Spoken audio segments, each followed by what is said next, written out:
Have you heard of the Second Great Awakening Revival?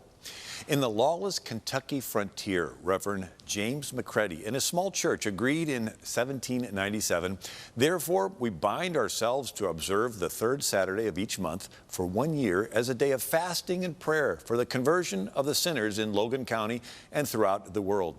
We also engaged to spend 1/2 hour every Saturday evening, beginning at the setting of the sun, and 1/2 hour every Sabbath morning at the rising of the sun, in pleading with God to revive His work."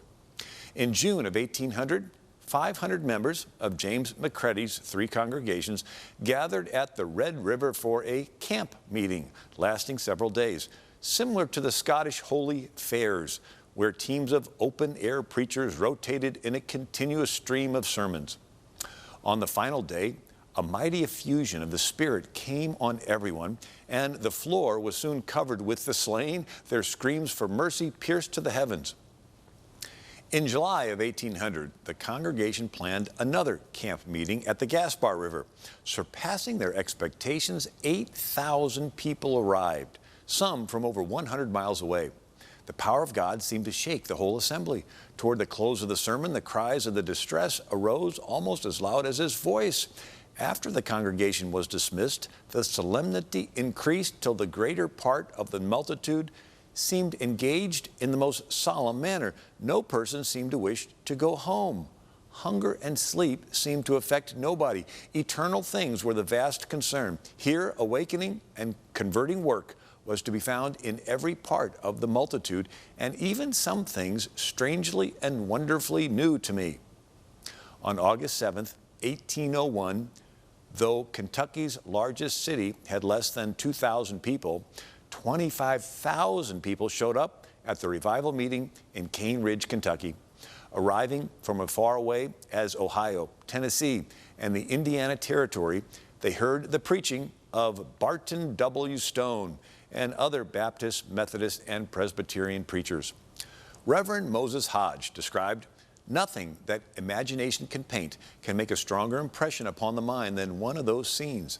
Sinners dropping down on every side, shrieking, groaning, crying for mercy, convulsed, professors praying, agonizing, fainting, falling down in distress. For sinners or in raptures of joy, as the work in general, there can be no question but it is of God. The subjects of it, for the most part, are deeply wounded for their sins and can give a clear and rational account of their conversion." The Second Great Awakening Revival led to the conversion of a third of Yale's student body through the efforts of its 8th president, Timothy Dwight IV. Spreading to other colleges, hundreds of students entered the ministry and pioneered the foreign missions movement, which made a global impact.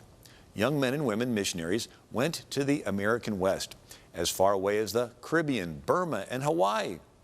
The Second Great Awakening led to the founding of the American Bible Society, the Society for the Promotion of Temperance, the denominations of Church of Christ, Disciples of Christ, Seventh-Day Adventists. Christians helped reform prisons, cared for the handicapped and mentally ill, worked to abolish slavery. The sermons of attorney-turned-preacher Charles Finney inspired William Booth to found the Salvation Army and George Williams to found the YMCA, Young Men's Christian Association. George Addison Baxter, a skeptical professor at Washington Academy in Virginia, published an account of his travels through Kentucky, printed in the Connecticut Evangelical Magazine, March of 1802. The power with which this revival has spread, I was indeed highly pleased to find that Christ was all and in their religion. And it was truly affecting to hear with what agonizing anxiety awakened sinners inquired for Christ as the only physician who could give them any help. Those who called these things enthusiasm ought to tell us what they understand by the spirit of Christianity. Upon the whole, sir, I think the revival in Kentucky among the most extraordinary that have ever visited the Church of Christ, and all things considered, peculiarly adapted to the circumstances of that country." George Addison Baxter continued, "Something of an extraordinary nature seemed necessary to arrest the attention of a giddy people who were ready to conclude that Christianity was a fable. This revival has done it. It has confounded infidelity, awed vice into silence, and brought numbers beyond calculation under serious impressions. America has had a tremendous heritage of faith, and it's important for us to remember these miracles in American history.